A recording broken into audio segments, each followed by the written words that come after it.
نحمده ونصلي على رسوله الكريم اما بعد فقد قال الله تبارك وتعالى كما ورد في آخر سورة آل عمران اعوذ بالله من الشيطان الرجيم بسم الله الرحمن الرحيم ان في خلق السماوات والارض واختلاف الليل والنهار لآيات لأولي الألباب الذين يذكرون الله قياما وقعودا وعلى جنوبهم ويتفكرون في خلق السماوات والأرض ربنا ما خلقت هذا باطلا سبحانك فقنا عذاب النار ربنا إنك من تدخل النار فقد أخزيته وما للظالمين من أنصار ربنا إننا سمعنا مناديا ينادي للإيمان أن آمنوا بربكم فآمنا ربنا فاغفر لنا ذنوبنا وكفر عنا سيئاتنا وتوفنا مع الأبرار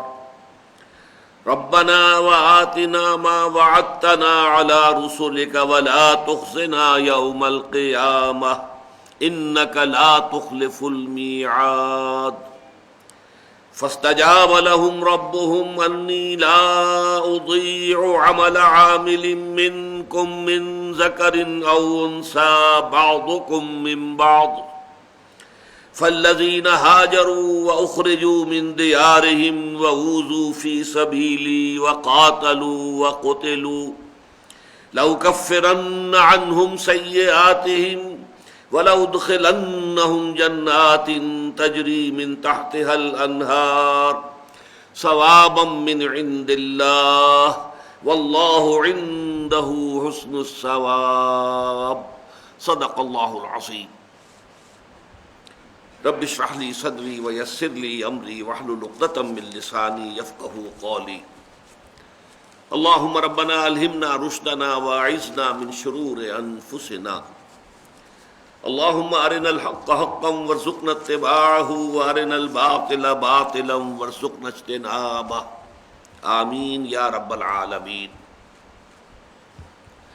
مطالعہ قرآن حکیم کے جس منتخب نصاب کا سلسلے وار درس ان مجالس میں ہو رہا ہے، اس کا پہلا حصہ 4 جامع اسباق پر مشتمل تھا، جن میں سے ہر ایک میں انسان کی کامیابی، فوز و فلاح یا نجات کے جو لوازم ہیں ان کا ذکر جامعیت کے ساتھ آیا۔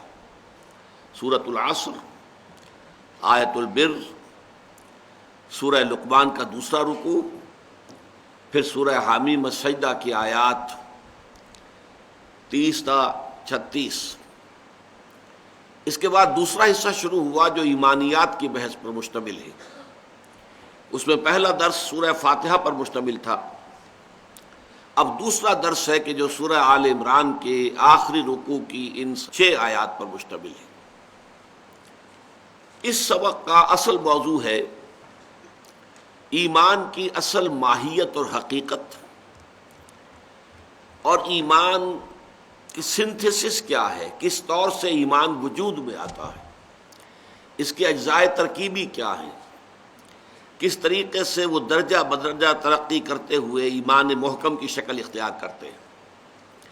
اس ضمن میں ان آیات کا جو خصوصی مقام ہے قرآن حکیم میں، اس کے لیے میں چاہتا ہوں کہ آپ کو اس کے شان نزول کے ضمن میں بھی ایک بہت اہم روایت ہے، اور پھر حضور کے معمولات میں ان آیات کا جو مقام تھا وہ بھی آپ کو بتاؤں۔ لیکن سب سے پہلے ایک اصول نوٹ کر لیجئے، چونکہ ہم قرآن حکیم کی طویل صورتوں میں پہلی مرتبہ اس کے آخری حصے کا مطالعہ کر رہے ہیں، تو نوٹ کر لیجئے کہ قرآن حکیم کی جو طویل صورتیں ہیں، اب ایک تو وہ چھوٹی صورتیں ہیں، سورۃ العصر ہے، سورۃ النصر ہے، اب ان کا کیا ابتدا اور کیا اختتام 3 آیات پر مشتمل ہے۔ لیکن جو لمبی صورتیں ہیں ان کا ایک قاعدہ یہ ہے، اصول یہ ہے کہ ان کی ابتدائی آیات جنہیں فواتح کہتے ہیں، فواتح سور، اور آخری آیات خواتیم سور وہ نہایت جامع ہوتی ہیں، کیونکہ قرآن مجید کا اسلوب جو ہے وہ ہے خطبے کا، اور خطبے کا یہ سمجھ لیجئے کہ خاصہ ہے۔ کوئی کامیاب خطیب جب خطبہ دیتا ہے تو ایک تو اس کے آغاز کی بڑی اہمیت ہوتی ہے، وہ آغاز ایسا شاندار ہونا چاہیے کہ وہ سامعین کی توجہ کو فوراً اپنی طرف مبذول کر لے، اور پھر یہ کہ اگرچہ خطبے کے دوران وہ بہت سی باتیں کہے گا، مشرق و مغرب کی طرف بھی جائے گا، اس کے اندر یقیناً بہت سی چیزیں جو ہیں اضافی بھی شامل ہوں گی، بڑھا بھی دیتے ہیں کچھ زیب داستاں کے لیے، لیکن پھر آخر میں آ کر نہایت جامع انداز میں اگر وہ اپنے اصل مدعا کو بیان نہ کر سکے کہ وہ لاسٹنگ امپریشن رہے سننے والوں پر، کہ جب جائیں تو ان کے ذہنوں پر وہ آخری تاثر موجود ہو، وہ جامع تصور ہو، تو ظاہر بات ہے کہ وہ خطبہ پھر کامیاب نہیں کہلائے گا۔ اسی طرح کا معاملہ ہے قرآن مجید کی جو طویل صورتیں ہیں، ان کی ابتدائی آیات نہایت جامع، بہت پروفاؤنڈ، اسی طرح آخری آیات، اس کی ایک بہت ہی نمایاں مثال جو ہے یہ سورہ آل عمران کی آخری آیات ہے۔ اس کے ضمن میں جو شان نزول کی روایت ہے یہ حضرت عطاء ابن ابی رباح سے مروی ہے، اور یہ مختلف جو احادیث کی کتب ہیں ان میں مروی ہے، ان میں موجود ہے، ابن مردویہ میں، عبد ابن حبید میں۔ حضرت عطاء ابن ابی رباح یہ کہتے ہیں کہ انطلقت انا و ابن عمر و عبید ابن عمیر الی عائشہ رضی اللہ عنہا، ایک روز میں، یعنی یہ کہ حضور کے انتقال کے بعد کا معاملہ ہو رہا ہے، یہ حضرت عطاء جو ہیں یہ صحابی نہیں ہیں بلکہ تابعی ہیں، ایک روز میں اور عبداللہ ابن عمر اور عبید ابن عمیر حضرت عائشہ کی خدمت میں حاضر ہوئے، فدخلنا علیہا، تو ہم ان کے مکان میں داخل ہوئے، وبیننا وبینہا حجاب، اور ہمارے اور ان کے درمیان ام المومنین حضرت عائشہ صدیقہ رضی اللہ تعالی عنہ کے مابین حجاب تھا، پردہ لٹکا ہوا تھا۔ فقالت، تو حضرت عائشہ نے ایک محبت بھرے انداز میں شکوہ کیا، یا عبید ما یمنعک من زیارتنا، کیا چیز تمہیں روکے رکھتی ہے ہمارے پاس آنے سے، ہماری ملاقات سے، ہماری زیارت سے، یعنی بہت لمبے لمبے وقفے کے بعد تم آتے ہو، کیا وجہ ہے؟ قال قول الشاعر زر غبا تزدد حبا، تو انہوں نے جواب دیا کہ وہ جو شاعر نے کہا ہے کہ جب تم اپنے جو دوست ہیں ان سے ملنے کے لیے یا اپنے کرم فرماؤں سے ملنے کے لیے وقفے وقفے سے جاؤ گے تو اس سے محبت بڑھے گی، متواتر جاتے رہو گے تو اس میں کمی آئے گی۔ تو یہ گویا کہ انہوں نے ایک عذر کے طور پر اپنی بات پیش کی۔ فقال ابن عمر، اب اس گفتگو کو کاٹتے ہوئے حضرت عبداللہ ابن عمر نے یہ عرض کیا، زرینا، ام المومنین اس معاملے کو چھوڑیے، اخبرینا بأعجب ما رأیتیہ من رسول اللہ صلی اللہ علیہ وسلم، آج تو ہم آپ کے پاس اس لیے حاضر ہوئے ہیں کہ آپ کا جو ساتھ رہا حضور کے ساتھ اور آپ کی رفاقت رہی طویل عرصے تک، تو وہ نہایت عجیب اور خوبصورت بات جو آپ نے دیکھی ہو حضور کی وہ بیان کیجیے، کوئی واقعہ کہ جو بڑا ہی پیارا ہو، بہت ہی ہمارے لیے جو ہے وہ مفید ہو۔ فبکت، اس پر حضرت عائشہ صدیقہ رضی اللہ تعالی عنہ پر گریہ طاری ہو گیا، وہ رونے لگی۔ وقالت کل امرہ کان عجبا، حضور کی تو ہر بات نہایت عجیب، نہایت اعلیٰ، نہایت احسن، نہایت عمدہ ہوتی تھی، لیکن اس کے بعد اب یہ واقعہ بیان کیا۔ اتانی فی لیلتی، ایک روز وہ اس رات کو تشریف لائے کہ جس میں میری باری تھی، میرے پاس قیام کی باری تھی، فی حتی مسا جلدہ جلدی، یہاں تک کہ اتنا قرب ہو گیا کہ میرے ساتھ ہی لیٹ گئے تو میری کھال اور ان کی کھال آپس میں ملنے لگی۔ ثم قال، لیکن اس کے بعد حضور نے فرمایا، ذرینی اتعبد ربی عز وجل، کہ عائشہ مجھے اجازت دو، اگرچہ تمہارا حق ہے کہ میں تمہارے پاس ہی رہوں، موجود رہوں، قرب رہے تمہیں حاصل ہو، تمہارا یہ رات جو ہے یہ تمہارے لیے ہے، لیکن تم مجھے اجازت دے دو کہ میں اپنے رب کی عبادت کروں، میری طبیعت کے اندر اس وقت اللہ تعالیٰ کے لیے نماز پڑھنے کا جو ہے وہ جذبہ جوش مار رہا ہے۔ قالت فقلت، تو حضرت عائشہ نے فرمایا کہ میں نے عرض کیا، واللہ انی لاحب قربک، اے نبی صلی اللہ علیہ وسلم، یا رسول اللہ، مجھے آپ کا قرب بہت ہی محبوب ہے، وَإِنِّي أُحِبُّ أَن تَعْبُدَ رَبَّكَ، لیکن مجھے یہ بھی بہت پسند ہے کہ آپ اپنے رب کی بندگی کریں، پرستش کریں، عبادت کریں۔ فَقَامَ إِلَى الْقُرْبَةِ، تو حضور کھڑے ہوئے پانی کے برتن کی طرف، فَتَوَضَّأَ، تو آپ نے وضو فرمایا، وَلَمْ يُكْثِرْ صَبَّ الْمَاءِ، اور بہت زیادہ پانی نہیں بہا آپ نے، یعنی یہ یوں سمجھیے کہ جملہ معترضہ ہے کہ یہ نہیں ہے کہ پانی کے دریا بہا دیے، بلکہ تھوڑے پانی سے کم پانی سے وضو کیا۔ ثم قام یصلی، پھر وہ کھڑے ہو گئے نماز پڑھنے، فبکا، تو ان پر گریا طاری ہو گیا، حضور رونے لگے، حتی بل لحیتہ، یہاں تک کہ آپ کی داڑھی جو ہے آپ کے آنسوؤں سے تر ہو گئی۔ ثم سجد، پھر آپ نے سجدہ کیا، فبکا، اس میں بھی آپ روتے رہے، حتی بل الارض، یہاں تک کہ زمین جو ہے وہ گیلی ہو گئی آپ کے آنسوؤں کی وجہ سے۔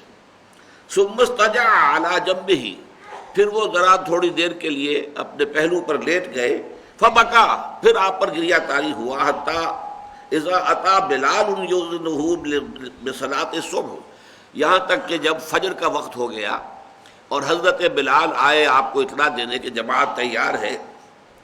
قالت فقال یا رسول اللہ، تو حضرت عائشہ فرماتی ہے کہ اس پر حضرت بلال نے دیکھا کہ آپ رو رہے ہیں، آپ پر جو ہے گریا طاری ہے، انہوں نے کہا یا رسول اللہ، اللہ کے رسول، ما یبکیک وقد غفر اللہ ما تقدم من ذنبک وما تاخر، کیا چیز ہے جو آپ کو رونے پر آمادہ کر رہی ہے، جبکہ اللہ تعالیٰ آپ کے تو سارے گناہ، ساری خطائیں، اول تو ہے کون سی، اگر کوئی بالفرض محال کسی درجے میں اسے خطا کہا جا سکے تو اگلی پچھلی ساری خطائیں آپ کی معاف کر چکا اللہ تعالیٰ۔ فقال، اس پر حضور نے فرمایا، ویحک یا بلال، ملامت کا لفظ ہے یہ، ویحک یا بلال، وما یمنعنی ان ابکی، کیا چیز ہے جو مجھے روک سکتی ہے رونے سے، وقد انزل اللہ علی فی ہذہ اللیلہ، جبکہ آج کی رات اللہ تعالیٰ نے مجھ پر یہ آیات نازل فرمائی ہیں، ان فی خلق السماوات والارض واختلاف اللیل والنہار لآیات لأولی الالباب۔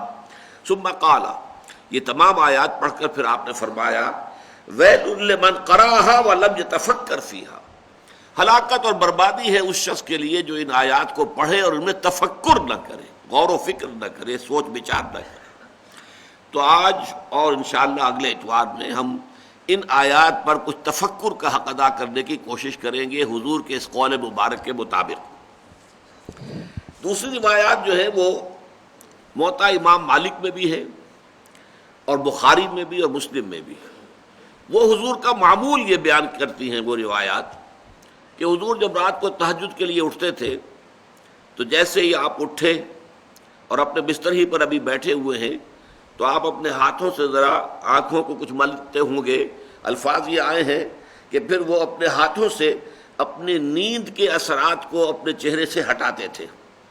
فجلس یمسح النوم عن وجهه بيده ثم قرأ العشر الآخر من آل عمران، پھر وہ 10 آیتیں جو آل عمران کے آخر کی ہیں پھر آپ پڑھتے تھے، آسمان کی طرف نگاہ اٹھاتے تھے۔ یہ بخاری کے الفاظ سنا رہا ہوں۔ فلما کان ثلث اللیل الآخر، جب رات کا آخری تہائی حصہ رہ جاتا تھا، قعد، تو آپ اٹھ بیٹھتے تھے، فنظر الی السماء، آسمان کی طرف دیکھتے تھے، فقال ان فی خلق السماوات والارض واختلاف اللیل والنہار لآیات لأولی الالباب، ان آیات کی آپ تلاوت فرماتے تھے، حالانکہ ابھی آپ نے وضو نہیں کیا ہے، ابھی بستر پر بیٹھے ہوئے ہیں، ابھی آنکھ کھلی ہے، بیٹھے ہیں، آسمان کی طرف نگاہ اٹھائی ہے اور یہ آیات آپ پڑھا کرتے تھے، یہ آپ کے معمول میں داخل تھا۔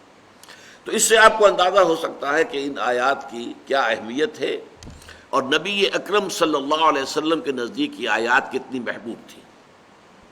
اب جیسا کہ میں نے عرض کیا، ان آیات کا موضوع، یہ تفکر کا پہلو اب شروع ہو رہا ہے، وہ کیا ہے؟ ایمان کی ترکیب کیا ہے، سنتھسس کیا ہے، ایمان کیسے وجود میں آتا ہے؟ آپ کو معلوم ہے کہ ایمانیات میں سب سے بنیادی ایمان، جڑ کا ایمان، وہ ہے ایمان باللہ، اللہ کو ماننا، اللہ کو پہچاننا۔ اس کے ضمن میں ایک بات جان لیجئے جو قطعی ہے، یقینی ہے، وجود باری تعالیٰ کے لیے کوئی منطقی دلیل موجود نہیں ہے، نہ کوئی سائنٹیفک دلیل موجود ہے. یہ دونوں کی نفی کر رہا ہوں. سائنٹیفک کیسے ہوگی؟ سائنس کا سارا دائرہ جو ہے محسوسات کا عالم ہے، عالم مادی، دی میٹیریل ورلڈ. سائنس کا دائرہ اس سے باہر ہے ہی نہیں. اور اللہ تعالیٰ کی ذات اس عالم مادی سے وراء الورا ثم وراء الورا ثم وراء الورا، لہذا کسی سائنسی دلیل کا ہونا ممکن نہیں. اسی طریقے سے منطق بھی در حقیقت مبنی ہے ہمارے مشاہدات کے اوپر. نطق، ہماری بات چیت، ہماری گفتگو، اسی کا نام منطق ہے. اور ہمارے سارے تصورات جو ہیں وہ ہمارے مشاہدات پر مبنی ہوتے ہیں. تو منطق کی بھی رسائی نہیں ہے، وہاں تک اللہ تک پہنچنا ممکن نہیں ہے. یہ میں پہلے بھی ایک موقع پر آپ سے عرض کر چکا ہوں، آج ذرا کیٹیگوریکلی اس کو بیان کر رہا ہوں کہ فلسفہ اگر وہ واقعتاً صحیح فلسفہ ہے، پیور فلسفی، جس میں عقل سے اور منطق سے بات ہو رہی ہو، اس کا لازمی نتیجہ کیا ہے؟ دو میں سے ایک جگہ انسان پہنچے گا، یا ایگنوسٹسزم کہ کچھ معلوم نہیں، کوئی حقیقت معلوم نہیں، ہم حقیقت جان ہی نہیں سکتے. ایگنوسٹسزم، لا ادریت، لا ادری، میں نہیں جانتا، ہم نہیں جانتے، کچھ نہیں جانتے. کہ کس نقشد و نقشاید بحکمت ای معمارا، کہ یہ جو کائنات کی گتھی، یہ الجھی ہوئی ڈور ہے، اس کو نہ کوئی کھول سکا ہے نہ کھول سکے گا دلیل کے ذریعے سے اور منطق کے ذریعے سے. کہ کس نقشد و نقشاید بحکمت ای معمارا، تو یہ یا تو ہوگا ایگنوسٹسزم، لادریت، یا اسکیپٹسزم، ارتیابیت، شکوک و شبہات. بس یہاں تک کہ وہ شبہ اس میں بھی ہو جائے گا کہ ہم بھی ہیں یا نہیں، نہ ابتدا کی خبر ہے نہ انتہا معلوم، رہا یہ وہم کہ ہم ہیں، سو یہ بھی کیا معلوم. We can't say it surely کہ ہم ہیں، ہمارا وجود ہے. یہ بھی ہو سکتا ہے سراب ہو، دھوکہ ہو.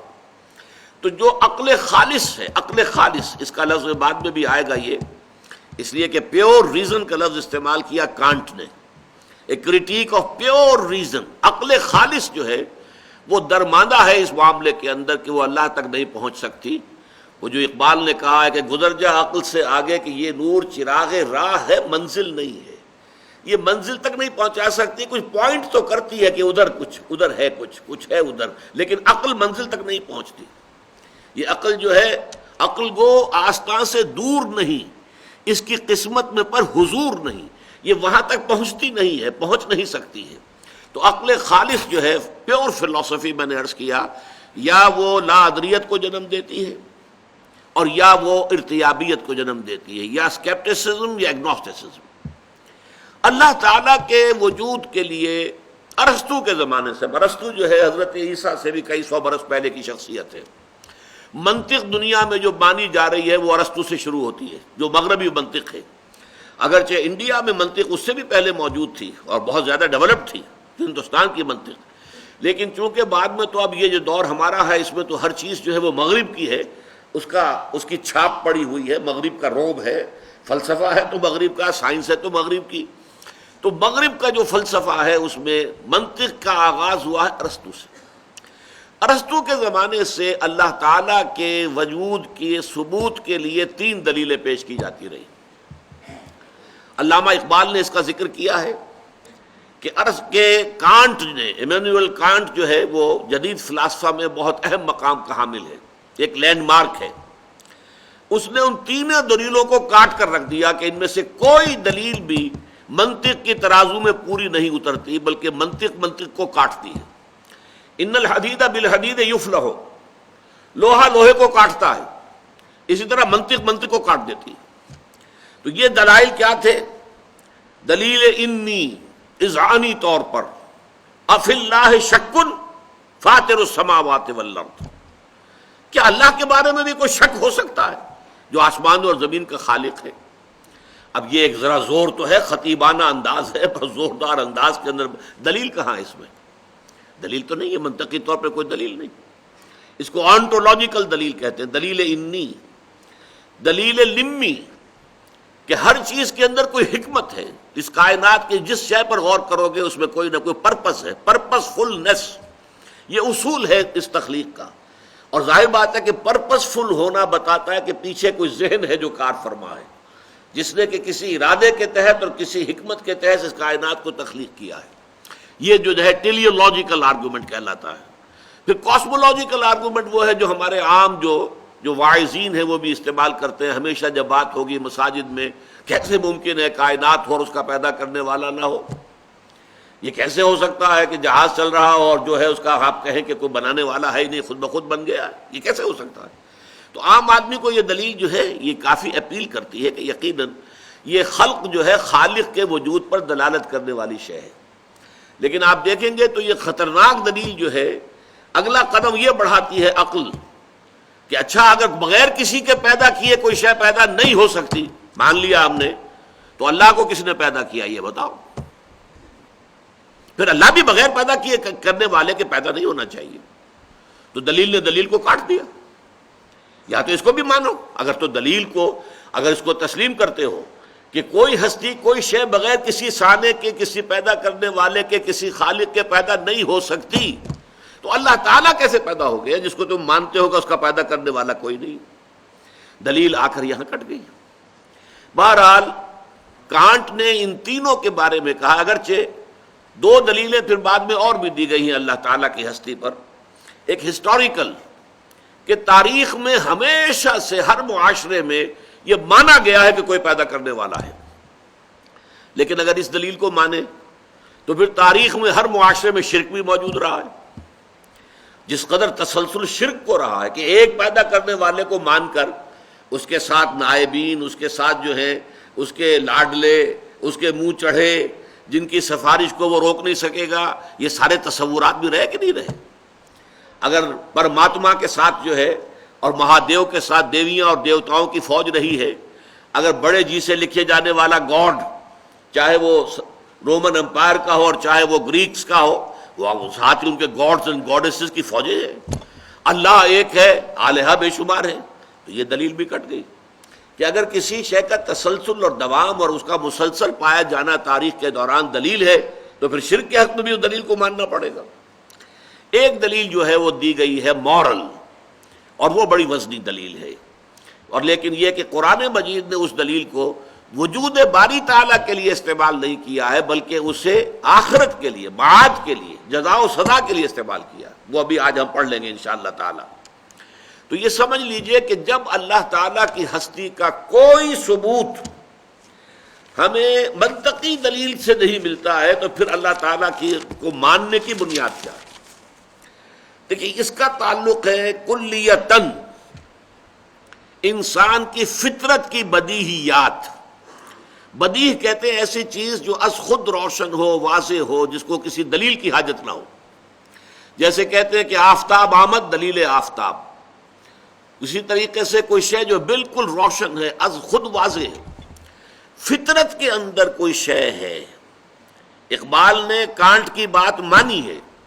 کاسمولوجیکل، ٹیلیولوجیکل، آنٹولوجیکل جتنے آرگومنٹس تھے کانٹ نے سب کا صفایا کر دیا کہ یہ خود منطق کے پیمانے پر پورے نہیں اترتی دلیلیں. اس کے بعد یہ بھی میں آپ کو بتاتا چلوں کہ پورے یورپ کے اندر اس وقت تک یورپ میں مذہبیت کا بڑا زور تھا، تو ایک بڑی یعنی لہر پیدا ہوئی کہ یہ کیا کیا اس نے، تو مذہب کی بنیاد ہٹا دی، ہلا دی ہے، ختم کر دی ہے.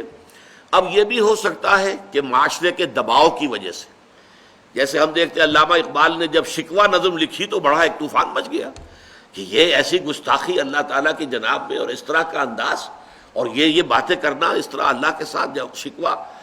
پھر علامہ نے جواب شکوہ لکھا تو پھر یہ کہ لوگوں کے سامنے واضح ہوا کہ یہ در حقیقت ایک پیغام دینے کا ذریعہ تھا. ہو سکتا ہے کانٹ کا معاملہ بھی یہی ہو، لیکن اس نے پہلی کتاب لکھی critique of pure reason, pure reason, عقل خالص جو میں نے ابھی لفظ استعمال کیا تھا، اور ثابت کر دیا کہ عقل خالص کے ذریعے سے خدا کو ماننے کے لیے کوئی بنیاد موجود نہیں ہے، کوئی دلیل نہیں. ساری دلیلیں کاٹ کر توڑ پھوڑ کر رکھ دی. لیکن پھر کچھ عرصے کے بعد اس نے کتاب لکھی کریٹیک آف پریکٹیکل ریزن. ایک دلیل عملی ہے. انسان کا عمل درست نہیں رہ سکتا جب تک کہ وہ خدا کو نہ مانے، لہذا خدا کو ماننا ہماری ضرورت ہے. اگر خدا نہیں بھی ہے تو ہمیں خدا تصنیف کرنا چاہیے، خدا بنا لینا چاہیے، اس لیے کہ اس کے بغیر ہمارے ہاں اخلاق کا، انسان کے اندر نیکی کا کوئی امکان نہیں. مورل جو لا ہے اس کو اس نے استعمال کیا ہے بعد میں. بہرحال اس وقت جو میں عرض کر رہا تھا وہ یہ ہے کہ قرآن کا جو موقف ہے اس معاملے میں وہ یہ ہے، اللہ پر ایمان، اللہ کی معرفت، اللہ کی محبت انسان کی فطرت میں موجود ہے. فطرت سے مراد روح انسانی. انسان کے یہ دو حصے سمجھ لیجئے وجود انسانی کے، وجود حیوانی اور وجود روحانی.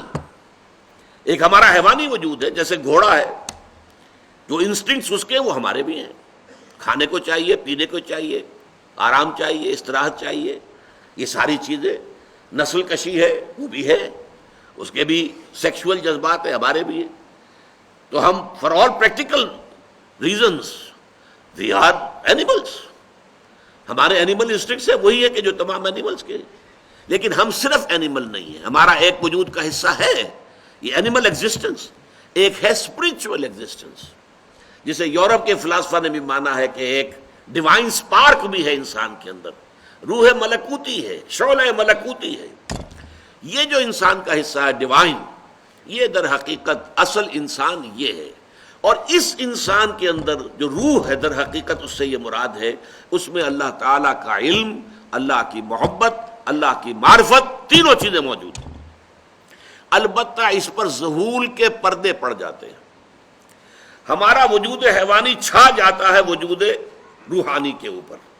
ظاہر بات ہے پیٹ میں بھوک جب لگتی ہے تو آدمی کو اور کسی شے کا ہوش نہیں رہتا، کچھ کھانے کو ملنا چاہیے، اس کی ضرورت ہے. جسم میں کہیں درد ہے تو اور کسی شے کا ہوش نہیں رہے گا، پہلے یہ درد رفع ہونا چاہیے، مرا جا رہا ہوں میں.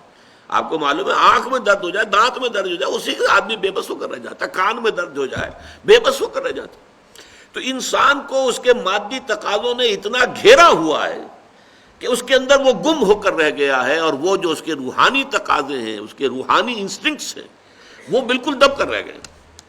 لہذا ان کو یاد دہانی کی ضرورت ہے. یاد دہانی کا لفظ نوٹ کیجئے یہاں پر، یاد کرانا کہ ہے تو صحیح. جیسے مثلا آپ کا اپنا کوئی ایکسپیرینس ہے کہ کوئی چیز آپ کو یاد تھی لیکن اب بہت عرصے سے ادھر خیال نہیں گیا، تو اب آپ کے وہ ذہن کے جو کانشیس مائنڈ ہے اس کے لیول سے نیچے کہیں اتر کر، اور جو محافظ خانہ ہوتا ہے ضلع کچہری کے اندر فائلوں کے انبار لگے ہوتے ہیں، اسی طرح ہماری جو میموری ہے، ہماری جو یادداشت ہے، آپ کیا اندازہ کر سکتے ہیں کہ کتنی فائلوں کے انبار وہاں لگے ہوئے. تو کوئی فائل جو ہے بہت نیچے جا کر دب گئی ہے، اب وہ کبھی خیال ہی نہیں آیا. آپ کا کوئی دوست تھا بچپن میں اور اس نے آپ کو کسی وقت ایک قلم دیا تھا نہایت خوبصورت تحفے کے طور پر، یاد ایک اپنی نشانی کے طور پر. وہ آپ نے بہت سنبھال کر کہیں رکھ دیا کسی ٹرنک کے اندر، نیچے دب گیا. وہ سال ہاں سال گزر گئے، نہ دوست سے ملاقات ہوئی، نہ اس کی کبھی یاد آئی. اچانک کسی روز ذرا زیادہ گہرائی میں آپ اتر گئے اپنے ٹرنک کے، اور وہ جا کر اس کے نیچے سے آپ کا وہ پین برآمد ہو گیا. تو آپ کو اپنا وہ دوست یاد آ جائے گا یا نہیں؟ یہ جو دوست کا یاد آ جانا ہے، اس کا مطلب کیا ہے؟ وہ دوست کا علم تمہارے اندر تھا، دب گیا تھا، نیچے چلا گیا تھا، اس کے اوپر بہت سے انبار آ گئے تھے فائلوں کے. اب یہ ہے کہ اچانک آپ نے ایک اس کی نشانی دیکھی اور نشانی دیکھتے ہی آپ کو دوست یاد آ گیا. بس یہی فینومینن ہے اللہ پر ایمان کا. اس کائنات کا ذرہ ذرہ اللہ کی نشانی ہے، یہ اس کی مخلوق ہے، اور مخلوق کے اندر اللہ کی تمام صفات منعکس ہیں. یہ کائنات بتا رہی ہے کہ وہ علی کل شیء قدیر ہے. کتنی عظیم کائنات اس نے بنائی ہے، ذرا غور تو کیجئے. لہذا اس کی عظمت، اس کی قدرت، علی کل شیء قدیر، اس کو جاننے کے لیے اس کائنات سے بڑھ کر کون سی کتاب ہوگی؟ اسے آپ کتاب فطرت کہیے. کھول آنکھ، زمین دیکھ، فلک دیکھ، فضا دیکھ. افلا ينظرون الى الابل كيف خلقت والى السماء كيف رفعت والى الجبال كيف نصبت والى الارض كيف سطحت فذكر انما انت مذکر. دیکھیے پیارا انداز ہے. یہ دیکھتے نہیں پہاڑوں کو کیسے جما دیے گئے، اونٹ کو کیسے اس کی خلقت ہے جو اس کے ماحول کے ساتھ کس قدر مناسبت رکھنے والی ہے. زمین کو نہیں دیکھتے کیسے بچھا دی گئی ہے، آسمان کو نہیں دیکھتے کیسے اٹھا دیا گیا ہے. تو اے نبی آپ یاد دہانی کرائیے، آپ کا کام یاد دہانی کرانا ہے. اگر وہ قلم دیکھ کے بھی دوست یاد نہیں آیا تو کسی دلیل سے آپ دوست کو یاد نہیں کرا سکتے. سیدھی سی بات ہے. میری تمثیل کو ذہن میں رکھیے. اس قلم کو دیکھ کر دوست یاد آئے گا، یہ اسپونٹینیس ایکشن ہوگا ایک، بالکل اس میں آپ کا ارادہ بھی نہیں ہے، آپ کوشش کریں گے تو دوست یاد نہیں آئے گا آپ کو، لیکن اس نشانی کو دیکھتے ہی یاد آ جائے گا فوراً۔ اگر یاد نہیں آیا ہے تو ہو سکتا ہے آپ کوئی اور نشانی بھی دکھائیں اس کی، دیکھو بھائی چلو یہ دیکھو یاد آیا کوئی، تو ایک اور نشانی بھی اس کی تھی، وہ دیکھو یاد آیا۔ اگر یاد نہیں آیا تو کوئی دلیل نہیں ہے کہ جو اللہ کے وجود کو بنوا لے، کوئی دلیل نہیں ہے جس سے کہ آپ دوست کی یاد اس کے ذہن کے اندر تازہ کر سکیں، دس نو وے۔ تو قرآن کا ایمان باللہ کے ضمن میں جو اس کا اس اصل الاصول، اسی لیے اس کی اصطلاحات کیا ہے؟ آیت، ان فی خلق السماوات والارض واختلاف اللیل والنہار لآیات لأولی الالباب، یقیناً آسمانوں اور زمین کی تخلیق میں اور رات اور دن کے الٹ پھیر میں، ابھی رات تھی اب دن آ گیا ہے، کیا اس کی کیفیات تھی، کیا اس کی کیفیات ہیں؟ زمین و آسمان کا فرق ہے، دونوں حیات کے لیے، اس حیات عرضی کے لیے رات بھی اتنی ہی ضروری ہے جتنی کہ دن ضروری ہے۔ اس کے اندر حکمتیں دیکھو، اس کے اندر اللہ تعالیٰ کی حکمتیں کیسی کیسی کار فرما ہیں۔ برگ درختان سبز در نظر ہوشیار، ہر ورق دفترست معرفت کردگار، یہ جو سب پتے ہیں درختوں کے، ان میں سے ہر پتا اللہ تعالیٰ کی معرفت کا دفتر ہے، لیکن دیکھنے والی آنکھ چاہیے۔ کہنے والے کون ہیں؟ شیخ سعدی رحمۃ اللہ علیہ۔ برگ درختان سبز در نظر ہوشیار، ہر ورق دفترست معرفت کردگار۔ تو اللہ تعالیٰ کو ماننے کا طریقہ یہ ہے، ان فی خلق السماوات والارض واختلاف اللیل والنہار لآیات لأولی الالباب۔ آیات کسے کہتے ہیں؟ نشانی کو۔ دیکھیے تصویر ہے، مصور نے بنائی ہے، اب مصور کے کمال فن کا اظہار کرنے والی تصویر ہے، منہ سے بول رہی ہے کہ میرا بنانے والا بڑا کامل مصور ہے، اپنے فن کا نہایت ماہر ہے، یا وہ تصویر خود کہہ رہی ہوگی زبان حال سے کہ بڑا اناڑی ہے شخص جس نے یہ تصویر بنائی ہے۔ اسی طریقے سے یہ کائنات ہے در حقیقت جو اللہ تعالیٰ کی جملہ صفات کی مظہر ہے، اور ان صفات کے حوالے سے پھر اللہ تعالیٰ کی معرفت حاصل ہوتی ہے، اور انہی کو دیکھ کر اللہ یاد آتا ہے۔ لآیات لأولی الالباب، ہوش مند لوگوں کے لیے۔ ایک خاص بات نوٹ کیجئے، آج یہ سورہ آل عمران کے 20ویں رکوع کی پہلی آیت ہے جو ہم پڑھ رہے ہیں، ان فی خلق السماوات والارض واختلاف اللیل والنہار لآیات لأولی الالباب، یقیناً آسمان اور زمین کی تخلیق میں اور دن اور رات کے الٹ پھیر میں نشانیاں ہیں ہوش مند لوگوں کے لیے۔ اب نوٹ کیجئے کہ بین ہی یہی آیت آئی ہے سورہ بقرہ کے 20ویں رکوع کی پہلی آیت، وہاں یہ مفصل ہے جس کو میں نے عنوان دیا ہے آیت الآیات۔ ایک آیت میں اتنے physical phenomena of the nature, اتنی آیات جو ہیں آفاقی، جتنی ایک آیت میں جمع کی گئی ہیں وہاں آپ کو پورے قرآن میں اس کی مثال نہیں ملے گی۔ سنیے، ان فی خلق السماوات والارض، آسمان اللہ کی بہت بڑی نشانی، زمین اللہ کی بہت بڑی نشانی، واختلاف اللیل والنہار، اور رات اور دن کا اختلاف اور الٹ پھیر، ایک دوسرے کے پیچھے آنا رات کا اور دن کا، والفلک التی تجری فی البحر بما ینفع الناس، اور اس کشتی میں کہ جو سمندر میں چلتی ہے یا دریا میں چلتی ہے وہ سامان لے کر جس سے لوگوں کو فائدہ پہنچتا ہے، وما انزل اللہ من السماء من ماء، اور پھر اس بارش میں جو اللہ آسمان سے اتارتا ہے، بلندی سے پانی برساتا ہے، فاحیا بہ الارض بعد موتہا، اور پھر جس طرح اس پانی سے زمین جو مردہ تھی زندہ ہو جاتی ہے، بنجر پڑی تھی، بے آب و گیاہ پڑی تھی، اور اس کے بعد ہریاول ہو گئی۔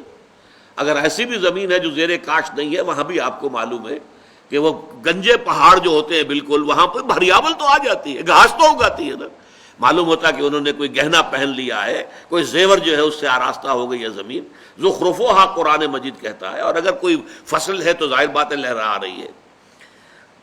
فَأَحْيَا بِهِ الْأَرْضَ بَعْدَ مَوْتِهَا وَبَثَّ فِيهَا مِن كُلِّ دَابَّةٍ، اور اس میں ہر طرح کے حیوانات اللہ تعالیٰ نے پھیلا دیے، وَتَصْرِيفِ الرِّيَاحِ، اور ہواؤں کا چلنا، کبھی مشرق سے چل رہی ہے، کبھی مغرب سے چل رہی ہے، کبھی یہ مانسون کی بارش لے کر آ رہی ہے، کبھی کچھ اور، کئی سردی کی ہوائیں جو ہیں وہ آ رہی ہیں سائبیریا سے چل کر، یہ ہواؤں کا الٹ پھیر، وَالسَّحَابِ الْمُسَخَّرِ بَيْنَ السَّمَاءِ وَالْأَرْضِ، اور ان بادلوں میں کہ جو آسمان اور زمین کے مابین معلق ہیں، کیا چیز انہیں اٹھائے ہوئے ہیں اور چل رہے ہیں وہ، ان سب کے بارے میں فرمایا لآیات، وہاں صرف 4 باتوں کے بعد کہا لآیات، ان فی خلق السماوات والارض واختلاف اللیل والنہار لآیات لأولی الالباب، اور یہاں ان فی خلق السماوات والارض واختلاف اللیل والنہار والفلک التي تجری فی البحر بما ينفع الناس وما انزل الله من السماء من ماء فاحیا به الارض بعد موتها وبث فيها من كل دابة وتصريف الرياح والسحاب المسخر بين السماء والارض لآیات لقوم یعقلون، اس میں نشانیاں ہیں عقل مند لوگوں کے لیے، ان سے جو عقل سے کام لے۔ ایک وہ لوگ ہیں کہ جن کی عقل جو ہے صرف practical worldly wisdom, worldly wise, بس اپنی معاش، اپنا دھندا، اپنا کاروبار، ساری عقل جو ہے اسی کے اندر کھپ گئی، ختم ہوئی۔ ایک وہ عقل ہوتی ہے جو غور کرتی ہے میں کون ہوں، کہاں ہوں، یہ ہے کیا، یہ سلسلہ کیا ہے، جبکہ تجھ بن نہیں کوئی موجود، پھر یہ ہنگامہ ہے خدا کیا ہے، یہ کائنات کب سے ہے، کبھی اس کی ابتدا بھی ہے یا نہیں ہے، انتہا ہوگی یا نہیں ہوگی، یا ہمیشہ سے ہے اور ہمیشہ جاری رہے گی، یا اس کی کوئی بگننگ ہے، اس کا کوئی اینڈ ہے۔ خود میں یہ تو معلوم ہے کہ میں اتنا عرصہ قبل میری ولادت ہوئی، اور اس سے پہلے بھی چلیے یہ بھی معلوم ہے کہ 9 مہینے اپنی والدہ کے پیٹ میں بھی رہا، اور اس کے بعد یہ بھی معلوم ہے کہ مرنا ہے، لیکن آیا میرے اس وجود اور اس ورود اس دنیا میں جو ہوا ہے اس سے پہلے بھی کوئی وجود میرا تھا، اور آیا مرنے کے بعد بھی میری ہستی کا کوئی تسلسل ہے؟ یہ سوالات جو ہیں، یہ عقل ان گتھیوں کو سلجھانے کی کوشش کرتی ہے، اسی سے فلسفہ پیدا ہوتا ہے۔ لیکن جیسا کہ میں نے عرض کیا، فلسفے کی یہ کوتاہی ہے کہ وہ خالق تک نہیں پہنچ پاتا۔ البتہ فطرت میں اپنے من میں ڈوب کر پا جا سراغ زندگی، ذرا کبھی اپنے اندر ستمست گر حوست کشت کے بے سیر سر و سمندرا تجھے غنچہ کم نہ دمی دئی درے دل کشا چمندرا، کبھی اپنے دل کا دروازہ کھولو، اپنی ہستی کے اندر غور کرو، تو تمہیں معلوم ہوگا کہ اللہ تعالیٰ کا یقین تمہارے اندر موجود ہے۔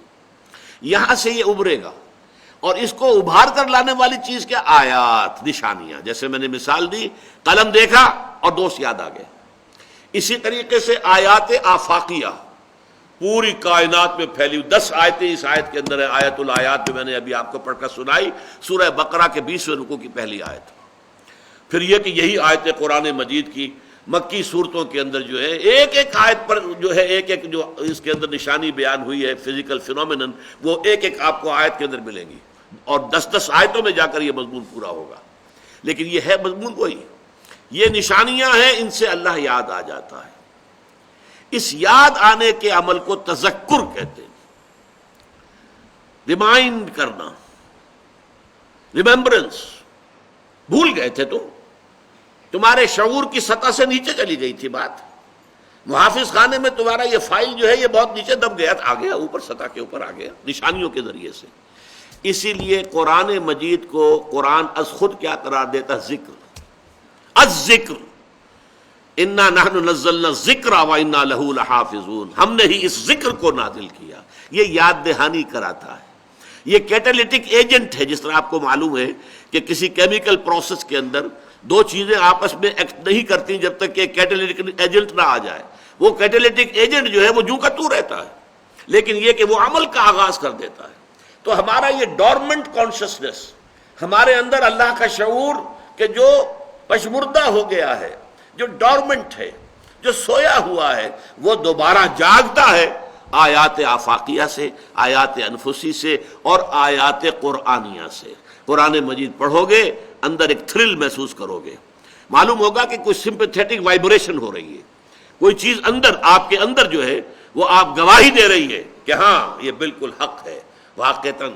جیسے کہ ایک جو حضور کی جو تہجد کی دعائیں ہیں، ان میں بڑی پیاری دعا ہے، بہت لمبی ہے، میں صرف اس کا درمیانی حصہ سنا رہا ہوں۔ انت الحق ووعدک الحق وقولک حق ولقاؤک حق والجنۃ حق والنار حق والساعۃ حق ومحمد حق والنبیون حق والقرآن حق۔ یہ دعا، اے اللہ تو حق ہے، تیرا قول حق ہے، تیرا فرمان حق ہے، تیرے وعدے حق ہیں، تیری کتاب حق ہے، تیرے نبی حق ہیں۔ تو سب سے پہلے انت الحق، الحق اللہ تعالیٰ کی ذات ہے، لیکن اس کے لیے دلیل منطقی نہیں، دلیل سائنٹیفک نہیں، وہ آپ کے اپنے اندر ہے، جاگے گا آپ کا اندر، آپ کا اپنا وجود، آپ کے اندر باتھ روم کے اندر کوئی شے جاگے گی، شعور جو ہے وہ آپ کے شعور کی سطح پر اللہ تعالیٰ کا علم اور اللہ کی معرفت آ جائے گی۔ یہ ہے قرآن مجید کا اسلوب ایمان باللہ کے سلسلے میں۔ باقی فلسفے کے بارے میں میرے پاس پرانے نوٹس ہیں، ان میں سے کانٹ کا نے بھی جو بعد میں جیسا کہ میں نے عرض کیا کہ اللہ تعالیٰ پر ایمان کے لیے مورل آرگومنٹ بعد میں یوز کیا ہے، وہ بعد میں آئے گا ہماری بحث کے اندر انشاءاللہ۔ لیکن اپیئرنس اینڈ ریئلٹی، یہ بڑی ایک مارکت الارا کتاب ہے بریڈلے کی، یہ برٹش فلاسفر تھا، بہت ہی اونچے معیار کا۔ اس نے فلسفہ کے بارے میں ایک بڑی پیاری بات کہی ہے، philosophy is the name of finding bad reasons for what we believe on instincts۔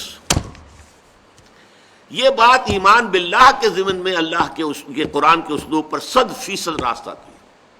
اللہ کا یقین ہمارے اندر ہے، ہمارے وجود میں پیوست ہے، ہماری روح کے اندر ہے، صرف پردے پڑ گئے ظہول کے۔ ہم چونکہ بہت، جس کو اقبال نے کہا ہے کہ کافر کی یہ پہچان کے آفاق میں گم ہے، اور مومن کی یہ پہچان کے گم اس میں ہے آفاق۔ جب انسان آفاق کے اندر، اس میٹیریل ورلڈ کے اندر اپنی ضرورتیں یا تعیشات، ضرورت سے آگے بڑھ کر معاملہ چلتا ہے، تو پھر یہ ہے کہ کچھ اور چیزیں ہونی چاہیے، کچھ اور ہونا چاہیے، حل من مزید ہے۔ یہ جو جوڑ الارض ہے یہ ختم نہیں ہوتی، الہاکم التکاثر حتی زرتم المقابر، یہ زیادہ سے زیادہ حاصل کر لینے کی جو تمہاری طلب ہے یہ ختم نہیں ہوتی، تمہیں غافل کیے رکھتی ہے یہاں تک کہ تم قبروں تک جا پہنچتے ہو۔ آپ دیکھتے بڑے میاں جو ہے وہ صاف نظر آ رہا ہے کہ قبر میں پاؤں لٹکائے بیٹھے ہوئے ہیں، لیکن ہوس ختم نہیں ہوتی، لالچ ختم نہیں ہوتا۔ اس کے بعد بھی حالانکہ یہ معلوم ہو کہ 10 پشتوں تک کے کھانے کے لیے سامان موجود ہے بڑے میاں کے پاس، لیکن پھر بھی اس کے اندر مزید لالچ، حل بن مزید، اس کی بات ختم نہیں ہوتی۔ لہذا جو لوگ اس میں گم رہیں گے انہیں تو ظاہر بات ہے کہ اللہ تعالیٰ کا خیال نہیں آئے گا، اور آپ کسی دلیل سے اللہ منوا نہیں سکیں گے ان سے۔ البتہ ایک ہے ماننا صرف تقلیدی انداز میں، ہم مسلمان ہیں ہم مانتے ہیں اللہ کو، یہ اور بات ہے۔ ایک یہ کہ آپ دل سے مانتے ہوں، یقین کے ساتھ مانتے ہوں، آپ کے دل میں اس پر یقین قائم ہو چکا ہو، یہ بالکل شے دیگر ہے۔ ایک ہے وراثتی ایمان، موروثی ایمان، ہمارا ایک ریشیل کریڈ ہے، ہم مسلمان پیدا ہوئے، اللہ، رسول، آخرت، جنت، دوزخ، یہ نام ہم نے بچپن سے سیکھ لیے، اور وہ چونکہ اب ہم مسلمان ہیں تو ہم ان باتوں کو مانتے ہیں۔ یہ بالکل اور شے ہے، یہ ڈوگما ہے، یہ تو ہمارے عقائد ہیں۔ ایمان جسے کہتے ہیں کہ اللہ کی ہستی پر ایمان، اور جس کا سب سے بڑا مظہر کیا ہوگا، میں نے ابھی جو آپ کو سورہ بقرہ کی 20ویں رکوع کی آیت سنائی ہے، پہلی آیت، اگلی آیت میں کیا ہے؟ وَالَّذِينَ آمَنُوا أَشَدُّ حُبًّا لِلَّهِ۔ جو لوگ ان آیات آسمانی، آیات سماوی، آیات ارضی، آیات انفسی، آیات قرآنی کے ذریعے سے اللہ کو پہچان لیتے ہیں، پھر ان کی محبوب ترین ہستی اللہ ہوتا ہے۔ اشد حبا للہ، ان کی محبتیں پھر مرکوز ہو جاتی ہیں، محبتیں ہیں، اولاد کی بھی ہے، ملک کی بھی ہے، وطن کی بھی، یہ سب تابع رہ جائیں گی۔ ان تمام محبتوں پر سب سے اونچی محبت اشد حبا للہ، یہ ہے اصل ایمان۔ جب تک کہ انسان کی زندگی میں محبوب ترین ہستی اللہ نہ ہو جائے، حقیقت ایمان سے اسے کچھ حاصل نہیں ہے۔ بارک اللہ لی ولکم فی القرآن العظیم ونفعنی وإیاکم بالآیات والذکر الحکیم۔